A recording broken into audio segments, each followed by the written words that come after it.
বাংলাদেশ জাতীয়তাবাদী যুবদল এর ৪৭তম প্রতিষ্ঠা বার্ষিকী উপলক্ষে মনহরদীতে এক বিরাট বর্ণাঢ্য র্যালি ও আলোচনা সভা অনুষ্ঠিত হয়েছে। এতে নেতৃত্ব দিয়েছেন জনাব আব্দুল কাদের ভূঁইয়া জুয়েল, মনহরদী বেলাব সংসদীয় আসনের ধানের শীষের মনোনয়ন প্রত্যাশী। সবার আগে বাংলাদেশ, তারপর রয়েছে আব্দুল কাদের ভূঁইয়া জুয়েল এবং তার সমর্থক শুভানুদ্দীরা। এতে সভাপতিত্ব করেন নাদিম মাহমুদ বাইজিদ, আহ্বায়ক মনহরদী উপজেলা যুবদল। আরও উপস্থিত ছিলেন জহিরুল হক জুয়েল, সম্মানিত সদস্য মনহরদী উপজেলা যুবদল ও যুগ্ম আহ্বায়ক নরসিংদী জেলা যুবদল।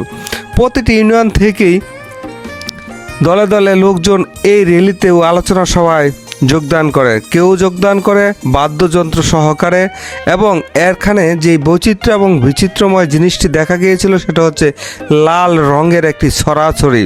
এখানে যথেষ্ট আরও বিভিন্ন ইউনিয়নের নেতৃবৃন্দ, যেহেতু এটা সামনে নির্বাচন, সেই নির্বাচনকে কেন্দ্র করে এটি যেন একটি নির্বাচনী জনসভায় রূপান্তরিত হয়েছে।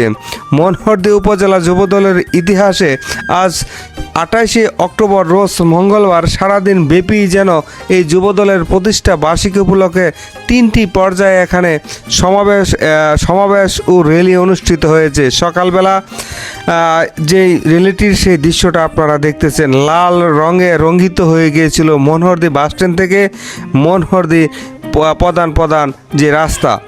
র্যালিটি শেষ হয়ে গিয়ে মনহরদী উপজেলা অডিটোরিয়ামে আলোচনা সভার মাধ্যমে এর পরিসমাপ্তি ঘটে এবং যুবদলের উদ্দেশ্য এবং কী কারণে যুবদল প্রতিষ্ঠা করা হয় সেই নিয়ে বিস্তারিত আলোচনা করা হয়।